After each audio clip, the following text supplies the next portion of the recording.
Good evening and welcome to week 11 of the European Sprint Series 2023 Season 1 live broadcast race on Total Sim Sports. My name is Chris Rowlands. I'm joined in the production booth and on co-commentary by Sean Cranley-Swash, and you join us as the cars are beginning to grid to start their full pace lap here at the Sebring International Raceway. And we're very much hoping for a good race this evening, as it's the 12 hours of Sebring in the not too distant future. So we've got, in particular, the prototype classes, plenty of people, presumably, practicing for that. And you can see at the top there, we've got a very strong LMP2 field, as always. We will bring you the grid in a minute. But Sean, first of all, just want to say hi and how are you doing? And what are you looking forward to in particular with this race?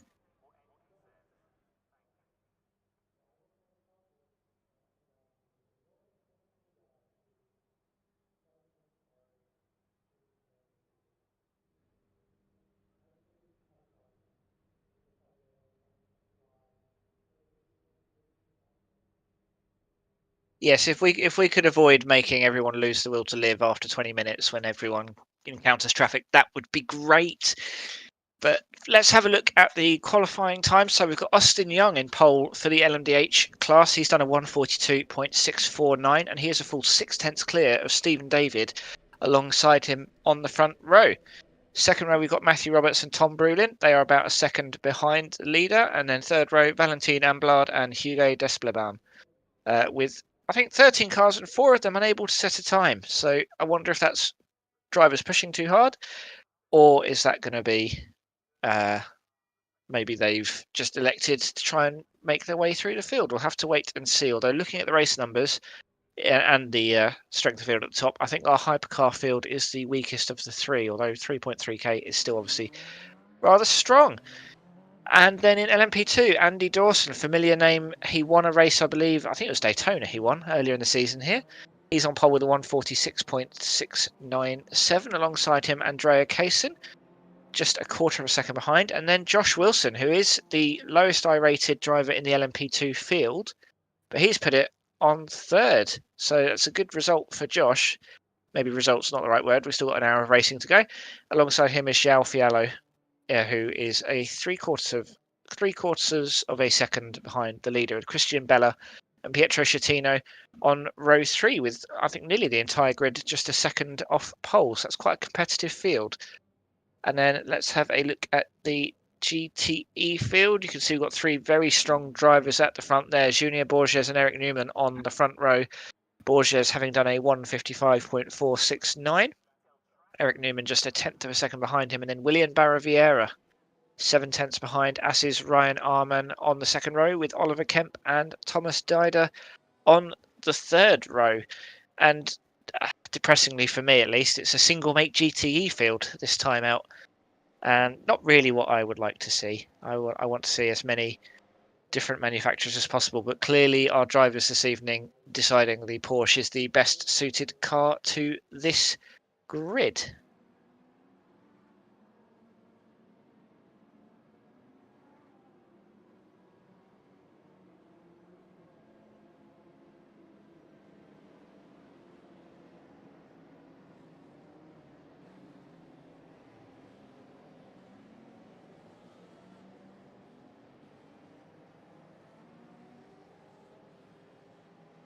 That would be cool. Well, I am a little bit nervous that I'm going to be tricked into buying cars I'll never drive. I'll be surprised if there's any iRacers that don't have plenty of those and tracks in their garage with the same problem. But it's the one of the things about iRacing, really. I guess it's very Moorish, and you don't know if you're going to get on with the car until after you've bought it, which is sometimes a shame. But I wonder if that's, well, this is probably not why we've got a single make GT field, because it's not like they've. I think the Corvette was the most recently released GT, and that was probably 3 years ago. Oh, blimey.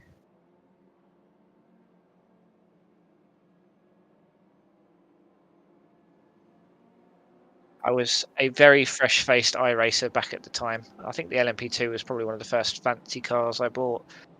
Not quite as good in it as the drivers we've got this evening. as well, Josh in particular can attest to, because we've done the 6 hours of Watkins Glen together, and I just about managed not to embarrass myself. But we'll see how they get on today. I'm interested to see how this LMP2 field gets on, because they've had, I think, a lot of interference from the LMDh field is perhaps the polite way of putting that.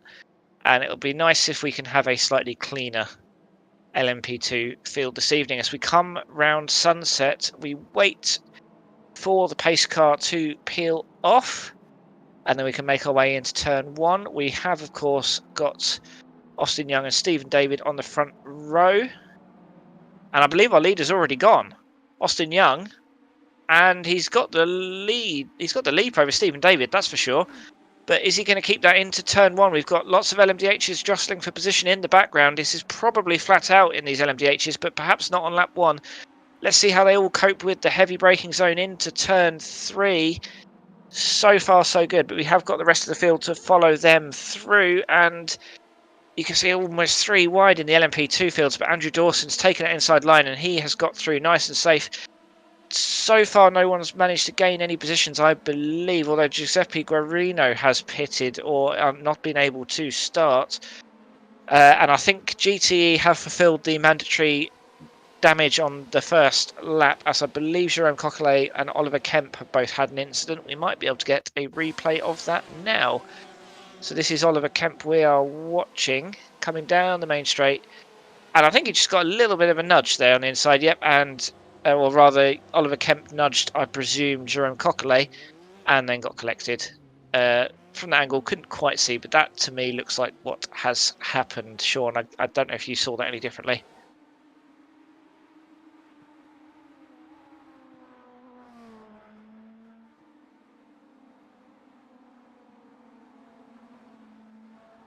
Yeah, I get that.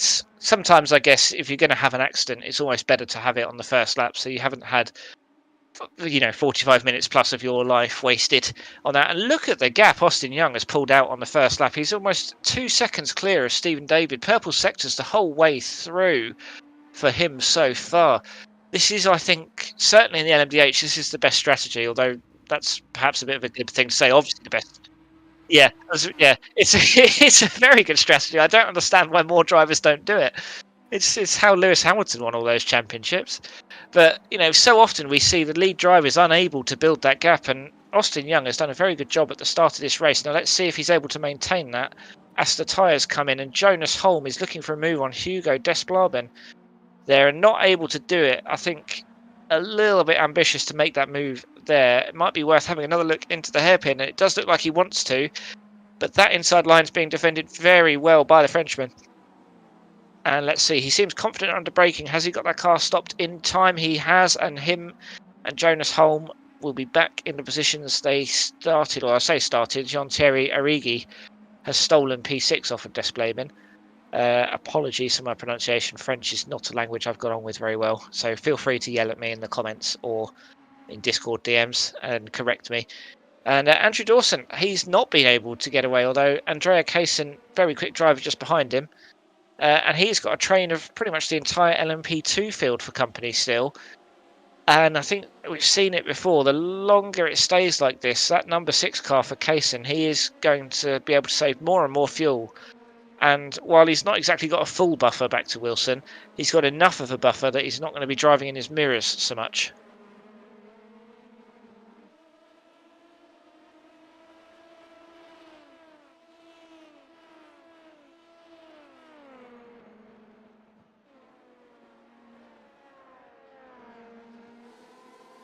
And yeah, we'll have to see what goes on. I mean, GT as well. I mean, the front two, Newman and Borges, they've swapped places. So Newman's got the jump at some point in this first 4 minutes. But you can see in the background there, Ryan Arman, he is already over a second behind. So he won't really be benefiting from any draft. He's going to have to try and push that car as hard as possible. And you can see he's really maximising the use of the curbs. These GTs do look really nice when they're taking chicanes, I think. You can just really see the sense of weight to them. Well, at least I can anyway. I think, oh, and that's a big moment there in the background. I think that was Sylvain Delpech, and he's managed to keep that car going. It was. I mean, if you're going to get it wrong just before a big straight, so the draft can mean that you can stay in the slipstream of the cars in front. If he'd been, oh, and as you can see there, Sedat Kiziltepe's gone wide, and actually he may well have lost the position there. He has lost the position there.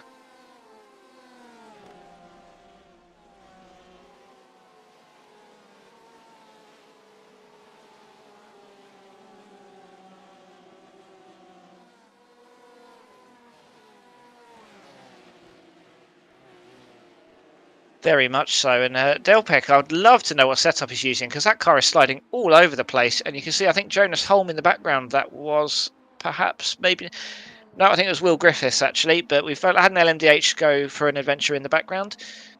And Dawson Brock here is currently defending from Jonas Holm and Baptiste Segway behind. So Jonas Holm not able to get that position. In fact, he's lost a couple.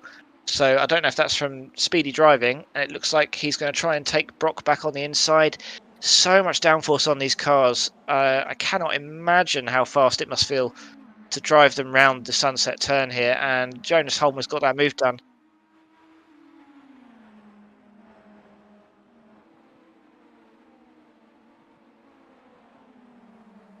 Yeah, it's although early days, there's still 54 minutes to go. Will Griffiths, who we saw having that off in the background, is now in the pits. And I think if there's about 3 or 4 seconds between the fastest LMDHs and the fastest LMP2s. Actually, no, it's more like 5 seconds, actually, looking at Austin Young's times. But it's not really the fastest LMDHs that have been the problems for the LMP2s. It's been that sort of back of the pack, the good but not great drivers who have been tripping up over the fastest LMP2 drivers in the past. But so far, we've not really seen that, although Zristos Kalamidis is not that far behind, or rather too far ahead from these guys. He's only about 17 seconds up the road, so all it takes is one big off and there can be problems. And the GTE field today seems to be providing the closest action so far. We've now got Dider and Dominguez alongside each other. Will Griffiths coming out of the pit lane. We've actually got 3 here. Oh, blimey. Let's hope this goes all right. We've got Dider in front with Dominguez behind, and then Delpech behind them with his very wiggly setup. It looks like he wanted to make the move there, but that was slightly... I wouldn't call that a block from Dider, but it was very assertively saying, look, no, you're not going anywhere near me. And it's just not worth the time loss at this stage of the race. I mean, you think they're only 7 seconds off the lead. They're only 3 seconds off the podium. So it's at this stage of the race, obviously you want to get to the front of these trains, because I think all of these drivers are going to believe they've got the pace advantage. Maybe not all of them, but certainly the ones with the racing driver temperaments will think they're the fastest people here. So they want to get to the front of the trains, but you don't want to cost yourself too much time doing it. And Dominguez again defending.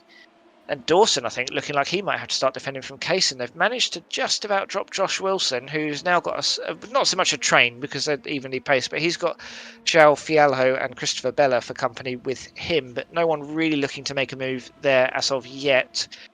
I mean, our 10 still driving LMP2 drivers are separated by just 8 seconds. That's really close for 5 laps in, I must say.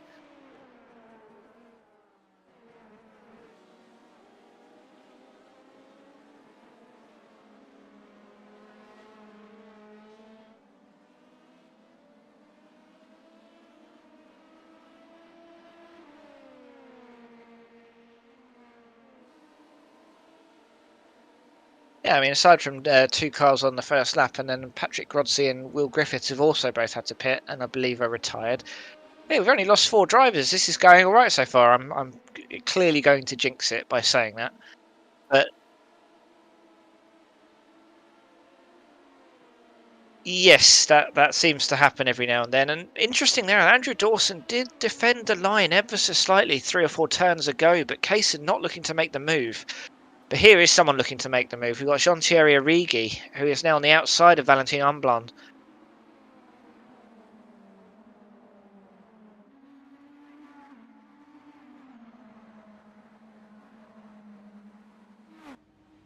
Yeah, again, I think it's one of those things with car body language, isn't it? Where you're communicating to the drivers around you. Yes, I will defend this position, or no, I'm not that interested. And I think we'll see a lot more of it at Road America next week as well, because it's, if not a similar circuit, there's certainly plenty of opportunities to draft the car in front. Certainly on the first quarter of the lap. And João Fialho, I think, has had an off. or a disconnection of some description, which you really hope he's not there. That's a shame for him. He was running very well up in 4th position, but oh, I think he's just come back. Maybe it was a packet loss that has just survived, which will not be popular with Josh Wilson or Christopher Bella, who have now got to sort of work out what they're doing around that. And actually, Josh Wilson, it's worked out to his advantage. He's now gapped Fiallo and Bella behind him, so he's now a bit in no man's land in 3rd position. But I think no man's land in 3rd position is not a bad place to be, especially if you're car number 25 and the lowest rated LMP2 on the grid. And actually you can see Bella tucking his nose out. He's looking for a move there. Can he brake late enough to get that done? He did, and I actually wonder if Fiallo almost outbraked himself trying to make sure he could keep that position from Bella. And now David Gutzel behind is going to look quite interested. He's up a position from 7th on the grid, and he wants to make that another one, because again, they're only 3 seconds off Wilson, who's on the 3rd step of the podium. I don't want to write off Dawson and Kaysen yet, but the pace we're seeing early days from these two, you'd have to say that without an incident, these are our 2 favourites to fight for the victory in this race. Actually, I do wonder if there's going to be any teammate shenanigans between Dawson and Wilson. Is Wilson going to try and not necessarily hold up the pack? I think that's a slightly uncharitable reading of Wilson's abilities, but I do wonder if there's an element of, if there's a faster driver coming through, it wouldn't be too bad if it was held up by your teammate.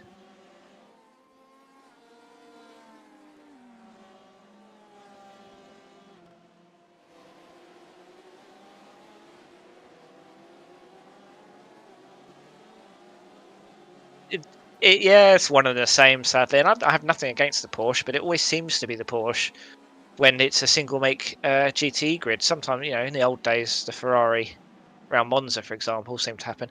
And we've got quite the train developing in the LMDHs here. And you can see on the track map, top right-hand side, those GTEs in about 2 laps' time, not going to be best pleased by this, because if they catch at the wrong point on the circuit, it is going to spell chaos. But I guess the positive is that the 2 classes are about 13 seconds a lap apart from each other. So the pace differential should be enough that we don't see too many silly things happening. And it's going to be a long old time before the LMDHs catch the LMP2s. So I think sometimes this is the nice thing about the longer circuits, is that you get less chances to be stupid, really. Actually, this is handy for the... Sorry, Sean. That GT being very generous there and getting right out of the way, but it looks like we're going to have an LMDH draft train battle down the back straight now.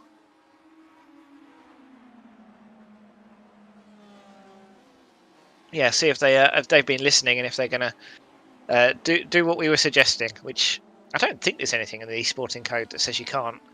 But I don't think Valentin Amblard will be too happy surrounded by these black and orange LMDHs. If they did try something. I mean, he's in the driver's seat in a sense. He's the one with the draft, and Tom Brulin in front of him doesn't have that, except from when you get GTEs. But with the amount of traffic on the pit, oh dear, that's not going to end well. And it doesn't end well. And that's both of their races over. Do we call that a team out? I don't think that was a deliberate crash, but it was very daft place to attempt the overtake. Yeah, I do wonder how GTE drivers survive in this, because they must just watch this and just think, how are you here? But yeah, we still got some other drivers left to watch, I suppose. But so there goes my theory that we wouldn't see too many incidents because of the pace differential. And actually, João Fiallo, I think, has just been overtaken by David Gutzel. So I think his P7 qualifying slightly belied the amount of pace he had, although his fastest lap is only a high 48 compared to, say, Dawson and Kaysen, who are in the low 48s, and Josh Wilson in the mid 48s. So sort of looking at fastest lap wise, the LMP2s are all sort of in the order you'd expect them to be now.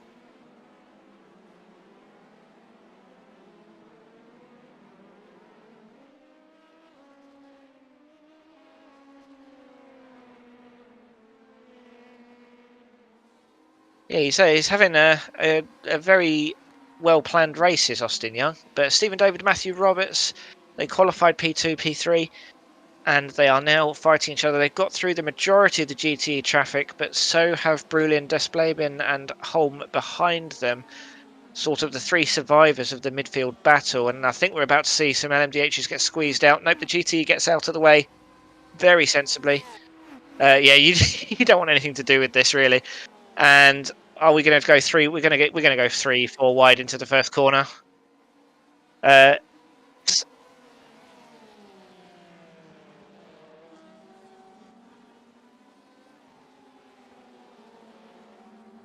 it's a tricky one. Of you want to be predictable and you want to make sure you're where other drivers would expect you to be, but sometimes the other drivers don't drive like that. They're a law unto their own, like we saw last lap where you sort of that late lunge into turn 3, which just didn't work. And I think Holm is having a very solid early portion of this race because he started in 8th. He's up to 5th now. I think this has all been overtakes rather than taking advantage of the crashes we've seen.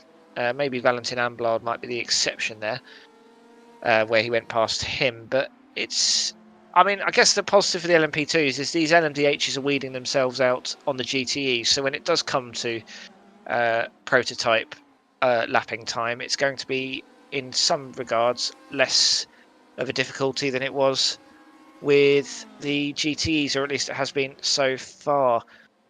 But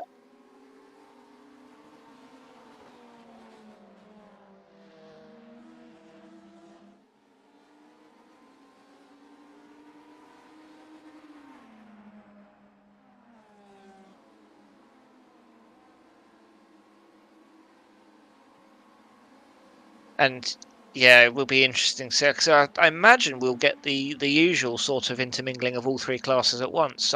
Usually it's around about 40 odd minutes, so timed with the pit stops.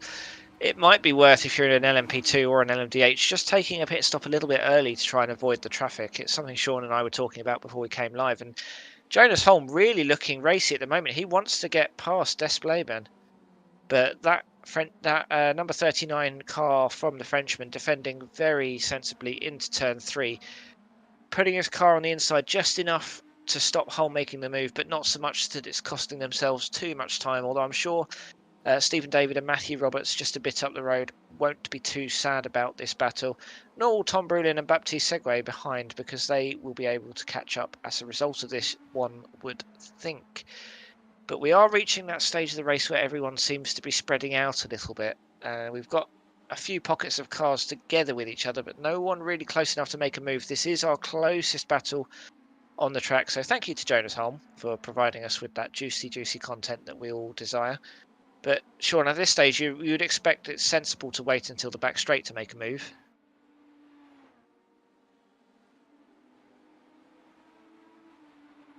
Yeah, I mean, he's got 42 minutes left, and I think this, well, I don't know, 5 or 6 seconds. Jonas Holm does seem to be one of the racier cars in the LMDH field. He might as well think that P2 is still on, and who knows, Austin Young could get caught up in a traffic incident or something like that. So, you know, it's not without, you know, it would be silly at this stage to suggest there's no fight for the win still going on. But Holm not able to get enough of a draft to make the move round Sunset, although they are taking different lines around this back corner. It's one of the things I really like about this circuit is there do seem to be about 3,000 different ways to take Sunset, and probably 1,000 of those ways are not particularly faster than any other way. Then it's, oh, and actually, are we going to go too wide into turn 1? We are, and Holm's got the outside. He's actually got in front of him. That, I was not expecting a move into turn 1 like that, but that was very well done by Jonas Holm, and I think the advantage there is it makes it a lot easier to defend into turn 3, but will he be able to defend into the hairpin as well? Yeah, that was really well done there. I was really impressed with that. It's always, well, let's pretend that I'm an ultra professional and say it's always a good sign when it takes the commentators by surprise, because that means it's good racecraft. We'll call it that. But Jonas Holm so far, I think, has been pulling off the overtakes of the race. So kudos to the Scandinavian number 30. Yeah, I think he's going to start pulling away now, Chris. I would honestly, if I was the two Frenchmen behind him, I'd be tempted not to push too hard. Well, push hard, but don't try to get the place back. Try and ride his coattails to catch back up with the battle for P2 and P3. And actually, David has pulled slightly away from Roberts. And Christopher Bella here in LMP2 has caught up to Josh Wilson, and actually is looking like he wants to make a move around the outside of the hairpin. He's actually trying to dive down the inside. Wilson didn't quite block the line off. Are we going to get these cars stopped in time? We're going to go too wide through the hairpin. But I think Wilson getting the better traction around the outside. He's defended that position. But I think that's a taste of what we're going to see over the next few laps, is quite an aggressive battle between these two drivers. Yeah, you saw there, Wilson. He went to cover off that inside there, decided that possibly he's gone and covered too late and had to give that space up on the inside. Luckily, he had the better traction out the corner. And I think that will be reassuring as well for him, in that he knows if he can, you can brake a little bit later if you're going around the outside, because obviously you've got slightly longer to get the car stopped, and it just allowed him to get better traction on the exit as well.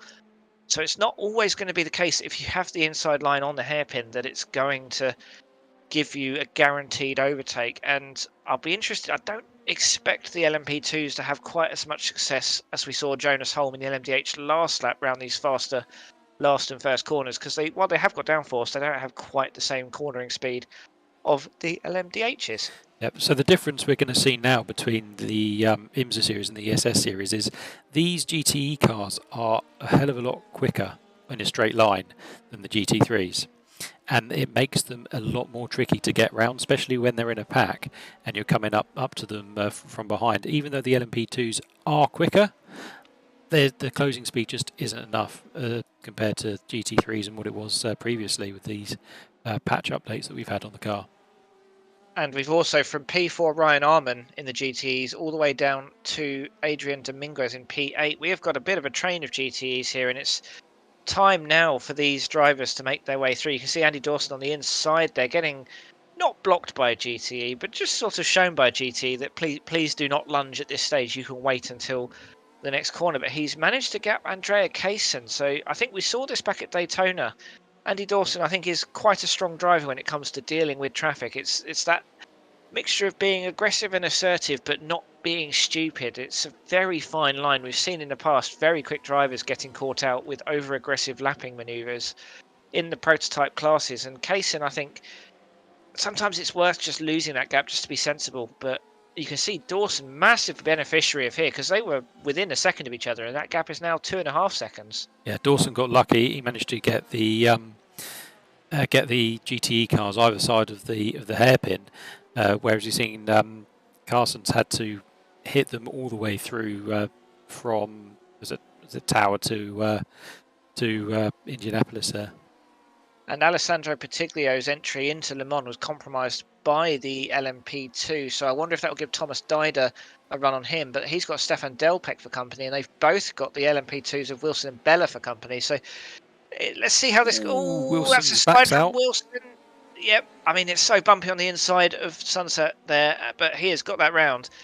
And again, that's the pressure he's going to be under, because he has got another LMP2 right up his backside, so he's going to be making the aggressive move every single possible time. And it looked almost for a second like they were going to go too wide, but is Wilson, I think, is going to be able to get the move done on the GTE into turn 3. And this is the advantage sometimes of being so close behind, actually. Good move, that is. He's got the move done. Very, very opportunistic. Is Wilson going to be able to get the comeback there? We'll see how differently is Bella going to defend the line compared to Wilson.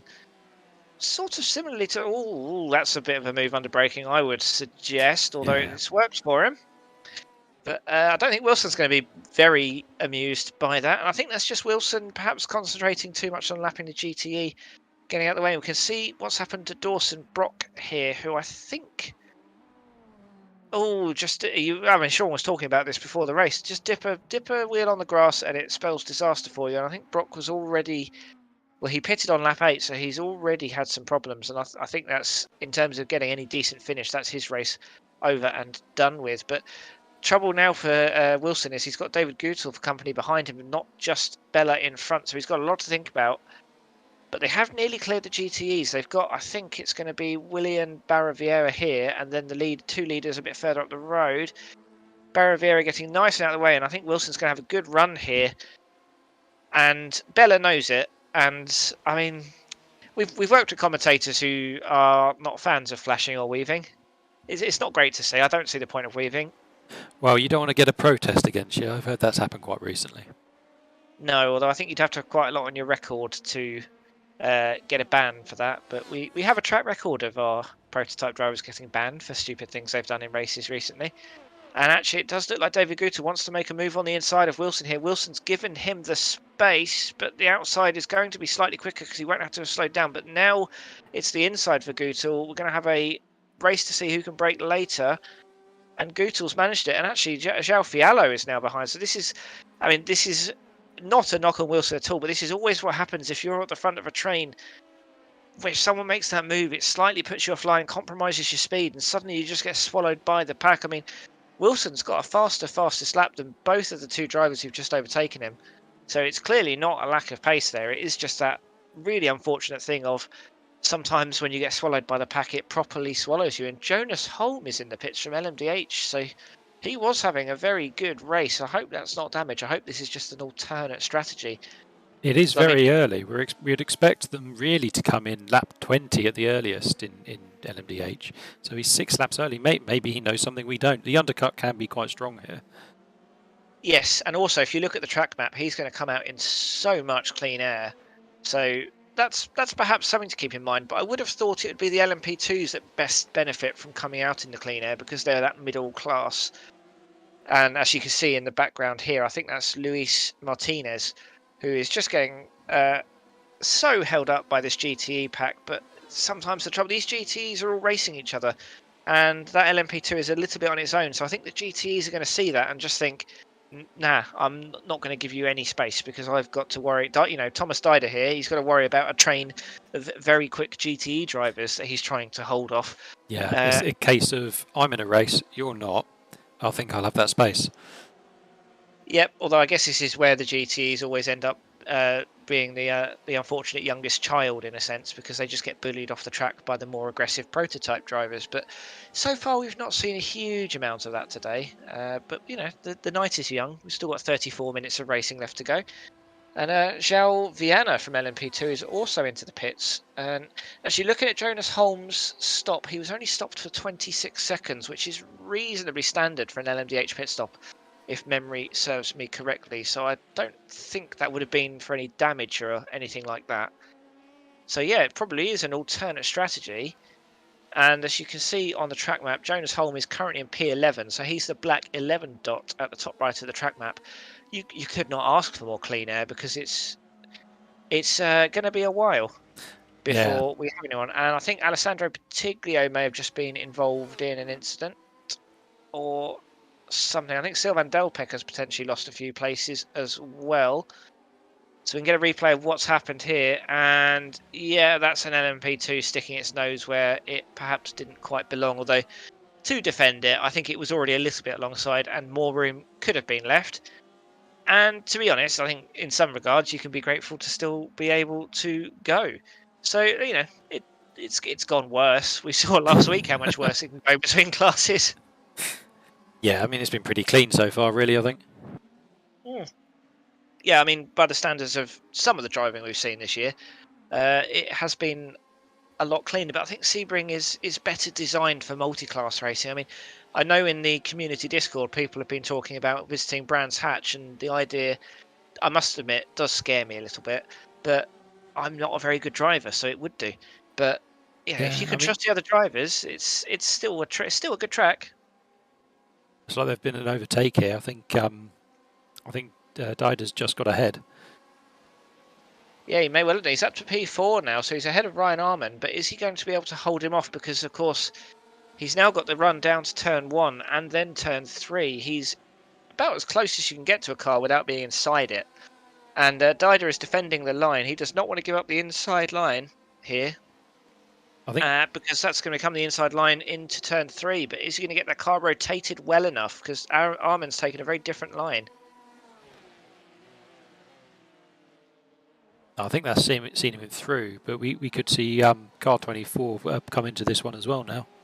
Yeah, Kizil Tepe just behind. He qualified in P10. He's up to P6, so he's quietly had a very strong race so far, has Kizil Tepe. And it'll be interesting to see what he does, because I don't think we've seen him necessarily make many overtakes. I think it's been a case of driving sensibly and not getting caught up in any of the incidents, which is just as much of an important skill in ESS as anything else is. But we've got some LMDHs for company now, and it's our P2, P3 battle, so they're not going to want to give up any fighting room. And They've managed to pick their way through mostly okay, although we are going to see a move from Kizil Tepe now.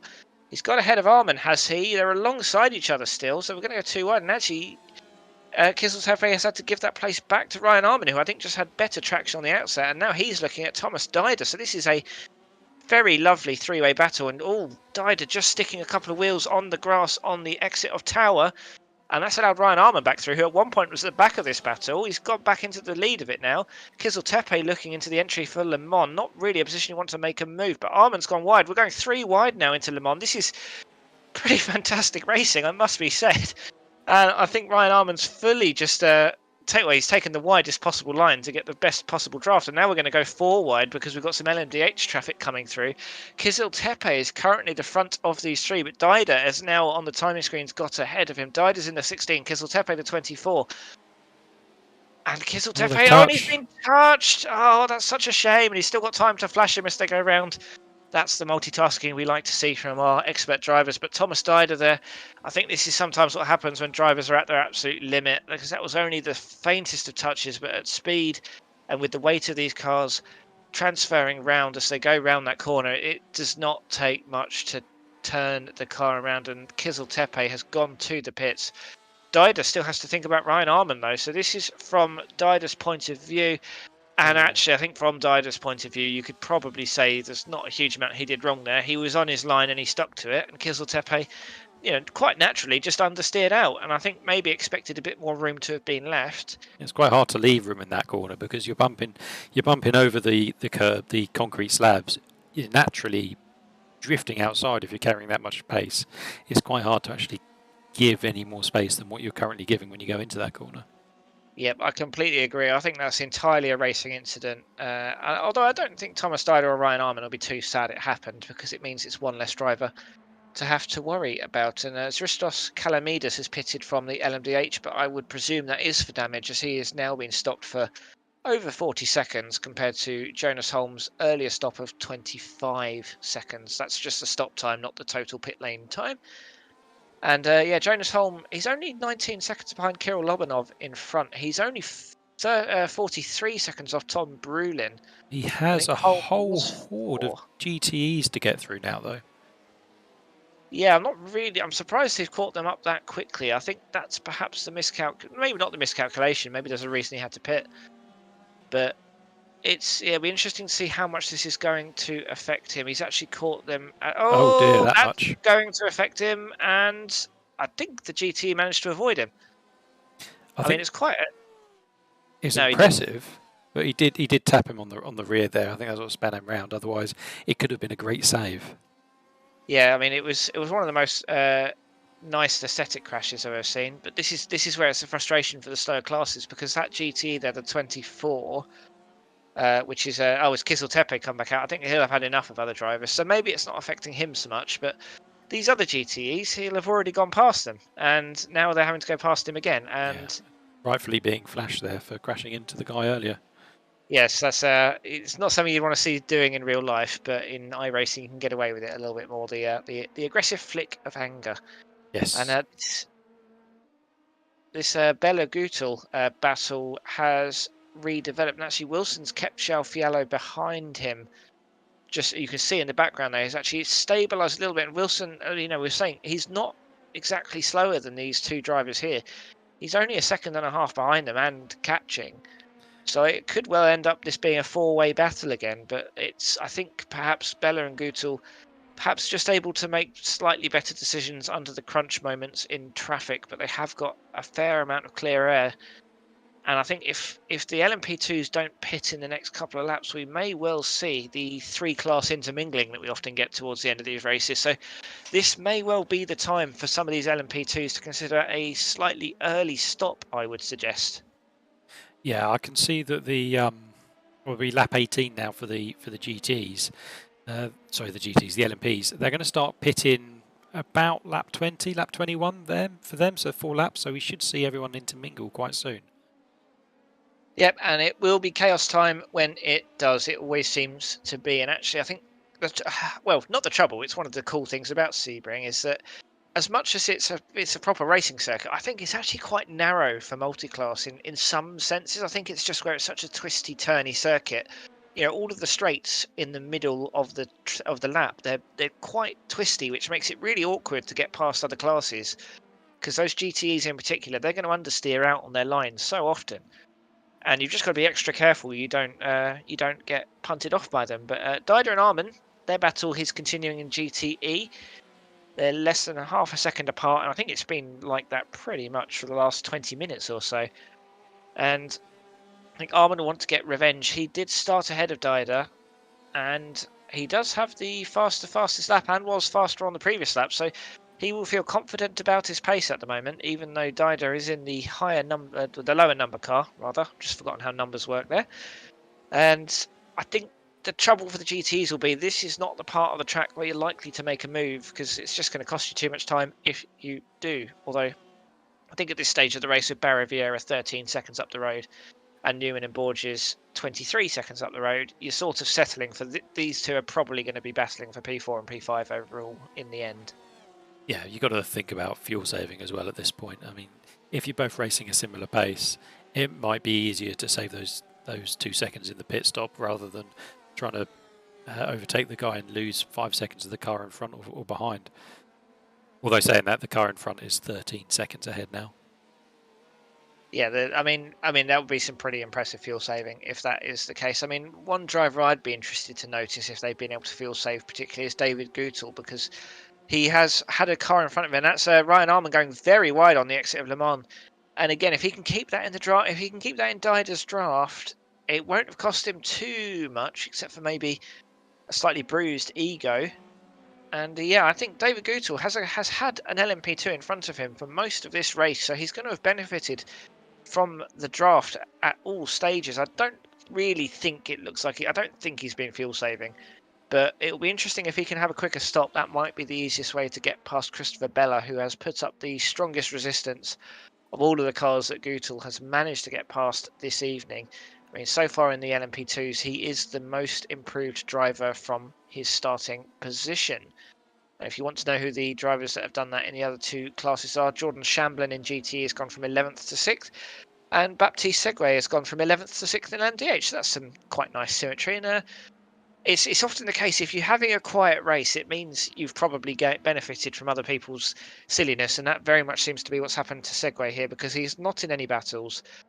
Doesn't appear to have any damage to that car, and he's running along, car number 29. He's running along quite nicely. There's only one car with a higher number in front of him, so he'll probably be thinking it's worth a go to catch Desplebin, because he's in theory the better driver. But he could be watching that iRating as well, going, well, I'm on plus 20, plus 25, or whatever it might be. I'm not really going to be catching the guys ahead. Probably best off just sitting here and taking this as my win.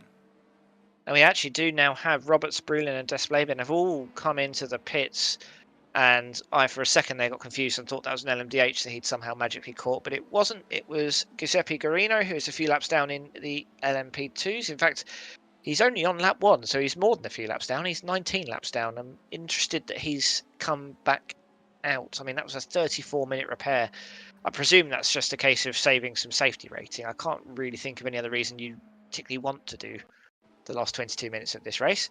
And we're going to have a look at Thomas Dider. What's happened to him? He's got the 15 of João Viana behind him. Where did that LMP come from? Yeah, was that contact? To me, it looked like he sort of lost it on his own. Who was that behind him? One of them was João Viana. That was the number 15 LMP2, who is at the back of the lead lap LMP2. So let's have another look at that 15 there. Yeah, so have another look at that. Oh, was that contact? I mean, I think that was a netcode contact. It didn't really look like cars touched, or they got about as close as two cars possibly can. And Dider was running very well up there with Ryan Arman, so he'll be frustrated that's happened. But again, here I am talking about resting on your laurels. Oh, P4 is the best you can do. And there's Austin Young going around. That's our leader of LMDHs. He's now in the pit lane. So he picked up that curb there, the wheels came off the ground, dumped it back down, and the rears clearly hit first, and it span him out. But this is why we were talking earlier about this secret strategy of if you just drive as quickly as you can, that's a really good strategy, because he was able to have that spin and maintain the lead. Or he has now pitted, though. So Stephen David is now in the lead of the race. but he will obviously still have to make his pit stop. And Jonas Holm, unfortunately, because of the spin he had earlier, has not managed to undercut any of those drivers. Although he's not too far behind Jean-Thierry Arrighi. But actually, as well, looking at the stop time, Holm was stopped for 25 seconds compared to the 15 to 17 seconds everyone else was stopped for. So not necessarily the best strategy. And while we've been looking at all this, most of our LMP2s have pitted as well. It's actually just Dawson and Kaysen and Fiallo that haven't. And actually, yeah, I think Josh Wilson managed to have the quickest of the stops. He was stopped for under 20 seconds. And despite that, Guttel's managed to, I think, maintain some of the lead he had. But Dawson's got a big old gap to Kaysen now. We did not notice that appear over the last 20 minutes. But I think, again, it just speaks to the strength of the driver that, Kaysen is not slow. And Dawson I think he's the only LMP2 to have got into the 147s. And now it's time for his pit stop. I'd be very surprised if any other LMP2s make it past lap 22, or rather 21, without a pit stop. I think Fiallo is our last LMP2 to go in the pits. This looks like he's coming in. Yep, there we go. So that's our entire LMP2 field in the pits. And Dider here looking for a move on Oliver Kemp. I think you can see that's a slightly battered Porsche. Dider I think it's a matter of time before he gets that position, because he was racing quite a lot higher up. And yeah, I don't think that... It doesn't look like that incident he had has cost him too much speed either. So this would be an easily done one, I think. And there was a reasonable amount of contact with the inside barrier as well, so that's I missed that. Quite fortunate, unless I'm thinking of a different incident, which, it's late in the day, it's late in the race. I'm getting old. These things happen. The car looks all right from here. Yeah, that's a bit of a flash there. I wonder if that's a please stop blocking or please stop making this difficult. But, this is for position. Oliver Kemp's entitled to defend his line. I haven't seen anything dodgy. This could well be from before. It is frustrating, though, when you know you're a second quicker than someone and there's no way past. Yeah, but, this is part of racing. But, like you say, you're in a different mode when you're in the cockpit of a car. Yeah. So it's easy for me to sit here and judge. I'm not sweating like I'm sure most of these drivers are.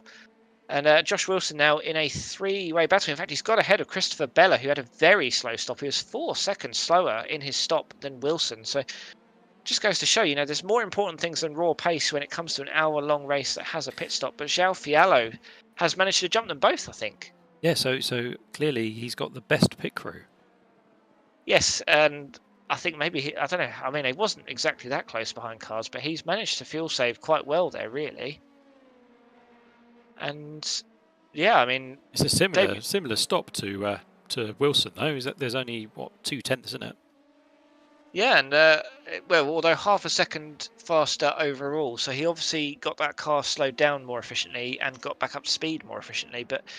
The tricky thing for Christopher Bella here will be is that Josh Wilson is going to have Fiallo's draft the whole time he is attacking him, because when they take slightly different lines through Le Mans, I thought they were going to get contact there.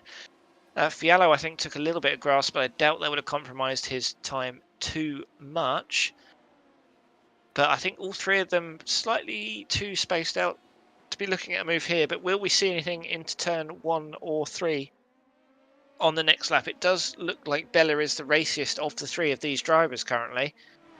And you can see in the background they are going to be approaching some GTE traffic in the not too distant future as well, which is something else for our drivers to keep. They've got a couple of LMDHs behind as well. Oh dear.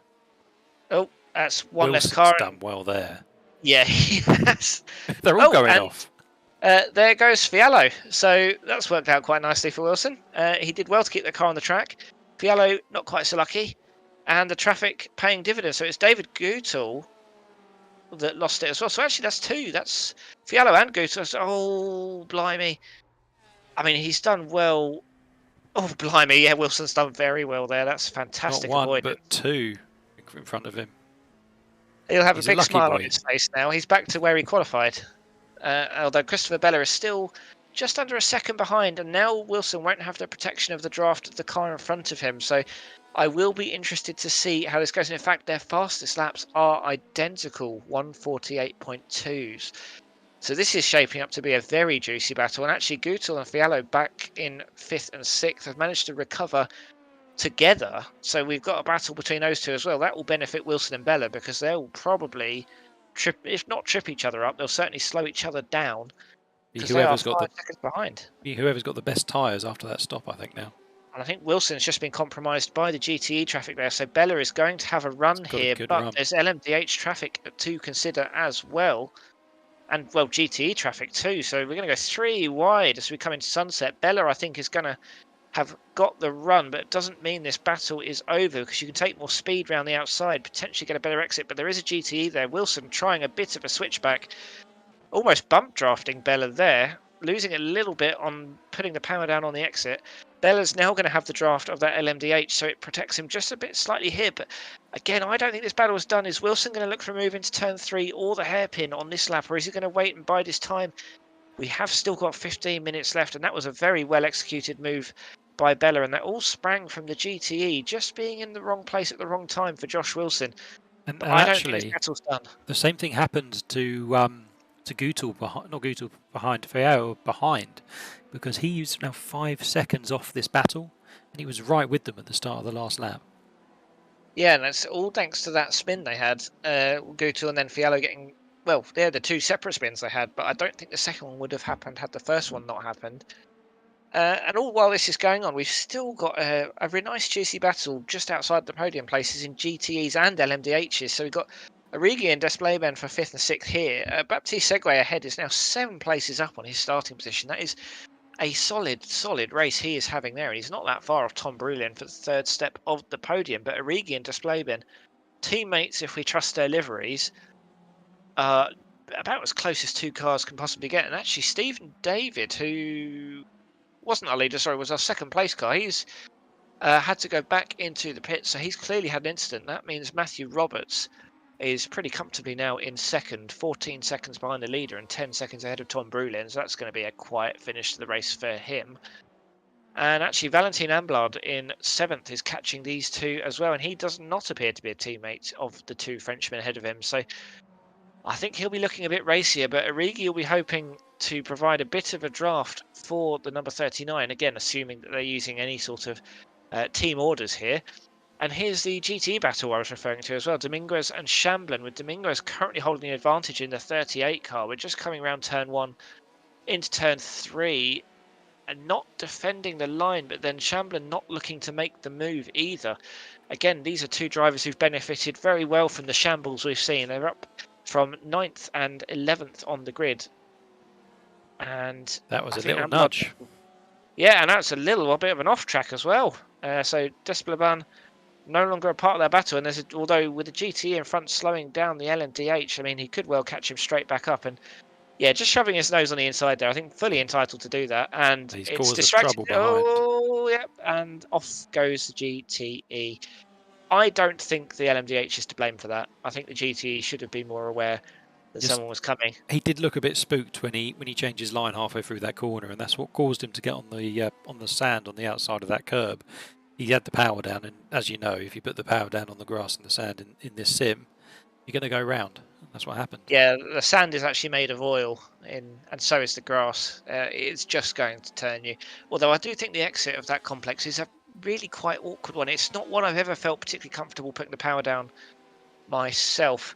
And actually, Christopher Bella has managed to drop Wilson. I think, again, it's probably down to fortunate timings with the traffic, because we've seen their overall pace seems to be pretty similar when traffic's not involved.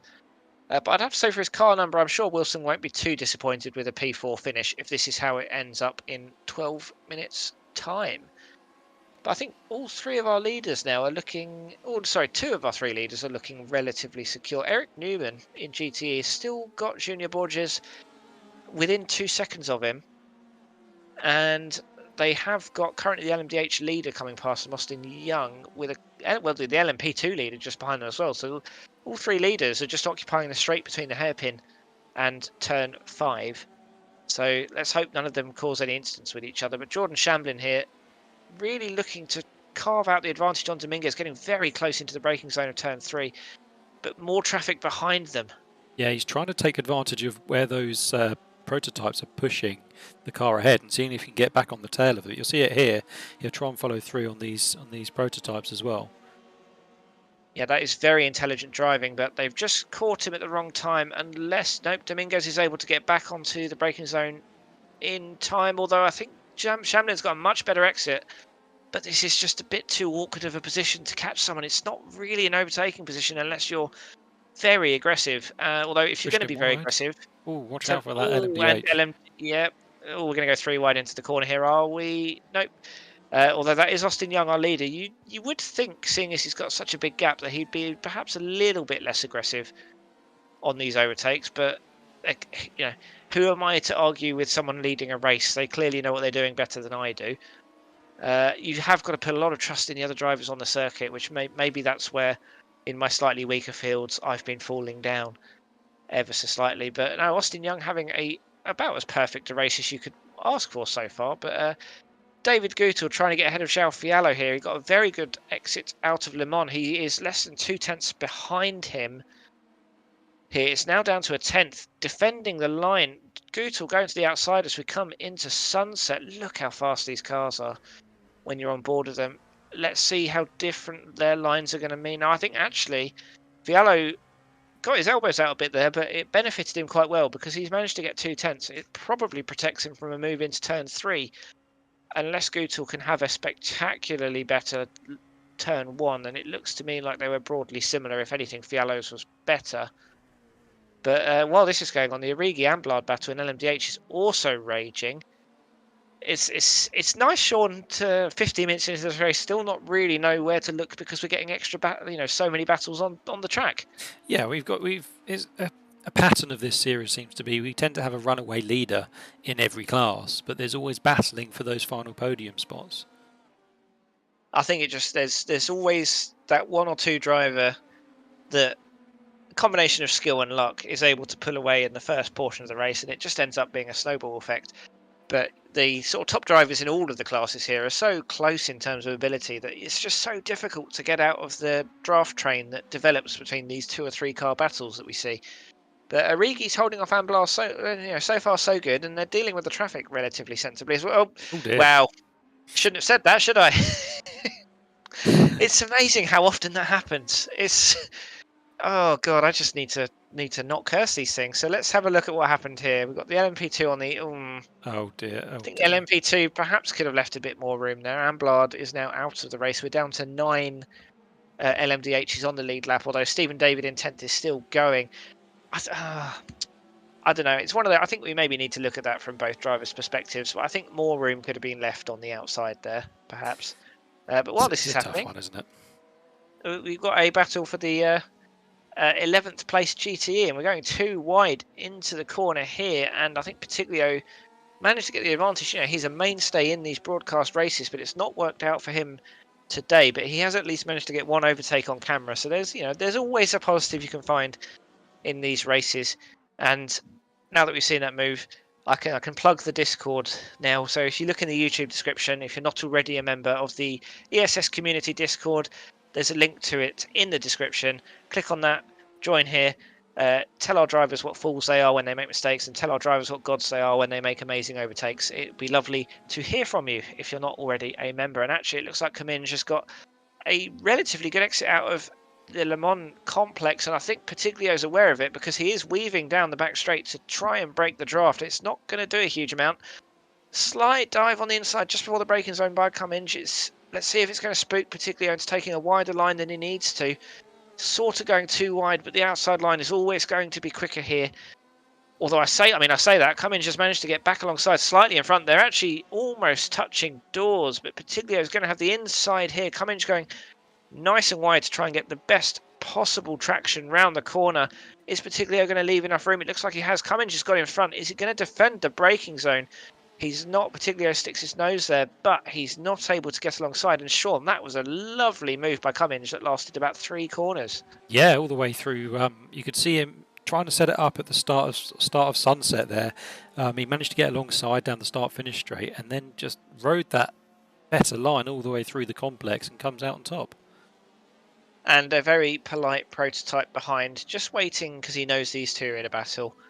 I have to see whose number it is so I can give them a shout out for being sensible. Although let's wait to see if they get through safely before I perhaps give them that shout out. Well, that might be why I think it's our leader. I think it's Austin Young.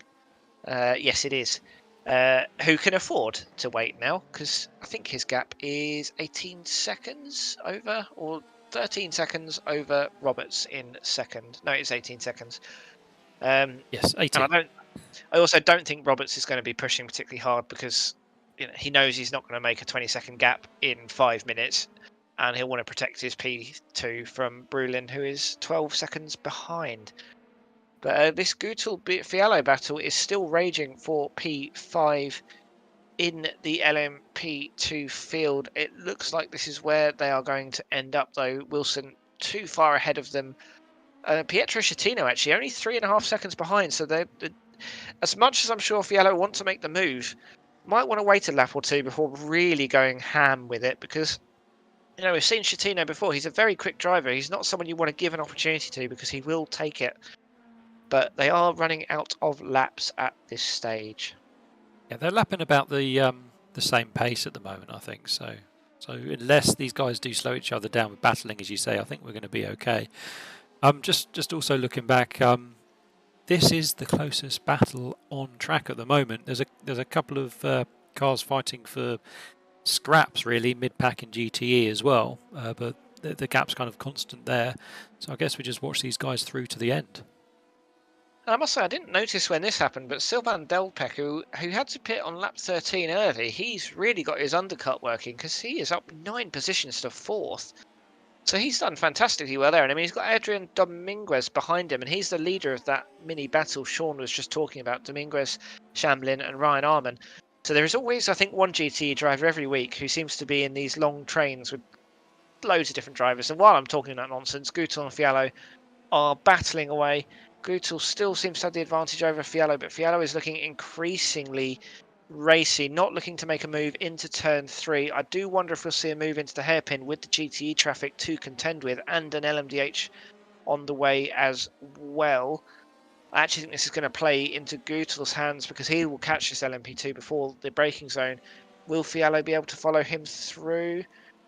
He's going to have to, but he won't be able to get back online. So we'll see how much that compromises his exit. Probably not enough for Gutel to escape. So I think for the next 2 to 3 laps that we have left, I think Gutel's going to have to be fully concentrating on defending now. Yeah, so when you're in this position, Chris, are you looking in your mirror? Are you checking where they are all the time?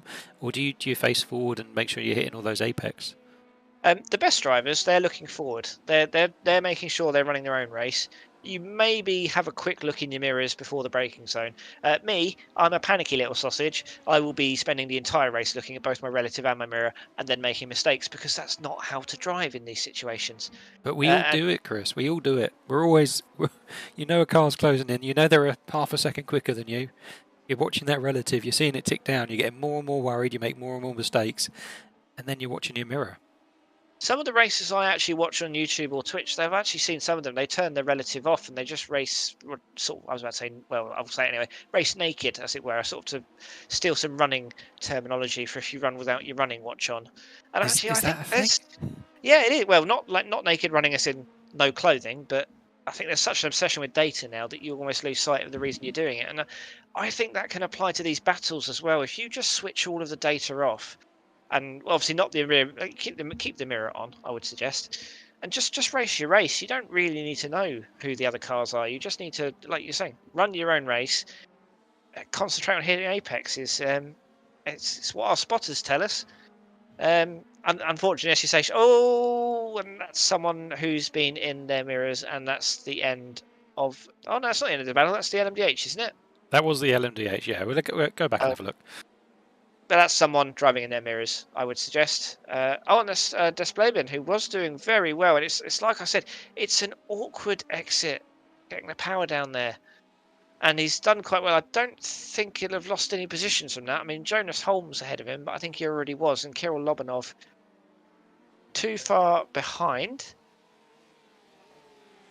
And yeah, I mean, if you're going to make those mistakes, this is the stage of the race to do it, when you're not going to lose any positions from doing so. But Jordan Shamblin's still looking to make a move on Adrian Dominguez, who, I must say, in the number 38 car, there's only one car lower rated than him in this grid. and they're driving an LMDh. So he is, in theory, the worst GTE driver here. He's done a very good job to get himself up from 9th to 5th on the grid, and is doing a very good job of holding off the slightly higher rated Jordan Shamblin in the 27 behind him. But there's still, I think, a lap, and well, these. Oh, actually, let's have a look at where Austin Young I've is. just been looking at where Austin is. Because he's caught up in this traffic behind the battle we were actually just watching, as you can see him try and come past them now. He's got 40 seconds or so to get to the line. I don't think he's going to make it. This could be the last lap. This is the last lap, which means that this is going to be Shamblin's last chance to get past. And yeah, they may well not have been calculating that, because they won't have got the white flag thrown out until just now. But yeah, 20 seconds, and we're not even into Le Mans yet. I don't think even the fastest LMDh drivers can get round this last station. Yeah, we're about to hit the end of the race, and what a race it's been by Austin Young. And actually, I think the GTE he'll have just gone past there will probably be quite grateful not to have to do another lap. It's actually Sylvain Delpech. It's always nice when you're at the back and the LMP passes you and you don't have to do that lap. Yes, although it will now make it look like the front three have all lapped the rest of the field in GTE, but I'm sure they'll take that. They don't, the history books will say that. They don't need to. No, we don't need to know the truth. And that's Austin Young taking the win in the LMDh field. Eric Newman has got about 70% of the lap left to go to win the GTE field, but Andrew Dawson is just coming along the back straight. Oh, got big battles still here. Kizil and Dider's had an interesting race. Yes, the last hour has been some mistakes, some accidents, and then that on the last corner. I mean, at least Kizil Tepe gets to finish ahead of him, it would appear. So, I mean, I'm not sure if justice is the right word, but it feels morally like that's the order they should have finished in. So that's something, I guess. David Gutel looks like with a second over João Fiallo is probably not going to lose that position to him now. He just has to do sunset properly. But, with an LMDh in between them, anything could happen. Let's hope nothing stupid happens. It's for position. It's for overall position, though. Oh, yes, it is. That's Stephen David. He is a lap down on the rest of the field. And doesn't look like an instance happened. So they have all come in the positions they think they started the last lap on. So I think mostly that was a much better behaved race than we had last week with the odd madness. Yeah, there was definitely... I think there was less accidents this week. And less mad, I wouldn't say mad driving, but I think Watkins is clearly a track where accidents are more common. So we got there the winner of GTE, Eric Newman. Yeah, very solid race. I mean, we know Junior Borges, who finished second, is a quick driver, and it was only a 3-second gap. I think that makes it seem more tense than it was, because I feel like Newman had a bit of a gap the whole way round. But it only was going to take one mistake, and not necessarily from Newman. It could have been from a prototype, and that gap would have been wiped out. And I think with William Barra Vieira crossing the line, I think we've had everyone cross the finish line. So we can read you out the results. So Austin Young, he's won LMDh by a very healthy 22 seconds to Matthew Roberts, who was a further 12 seconds ahead of Tom Brulin. Baptiste Segue in 4th. He was our most improved driver from qualifying, with Jean-Thierry Origi in 5th. Jonas Holm in 6th. Hugo Despleb in 7th. Lobanov 8th. And Calamidas in 9th, the only drivers on the lead lap. David did also finish a lap down, and Amblard, Brock and Griffiths all DNF'd. In the LMP2 field, it was in the end a quite comfortable win for Andrew Dawson, 12.5 seconds clear of Andrea Kaysen, who I think was caught up in some traffic drama in the last quarter of the race. He was certainly not happy on voice comms. Christopher Bella has dragged himself up to P3, with Josh Wilson only losing a position from his excellent qualifying performance. So P4 overall, if he'd qualified where his car number would put him, he'd be absolutely delighted with the 4th. I'll be interested to hear how he feels about that, having qualified 3rd, with David Gutel and João Fiallo both spinning and losing positions, finishing 5th and 6th. Pietro Schettino in 7th, Luis Martinez in 8th, and Milani and Viana also finishing on the lead lap, with Guarino and Grodzki unable to finish.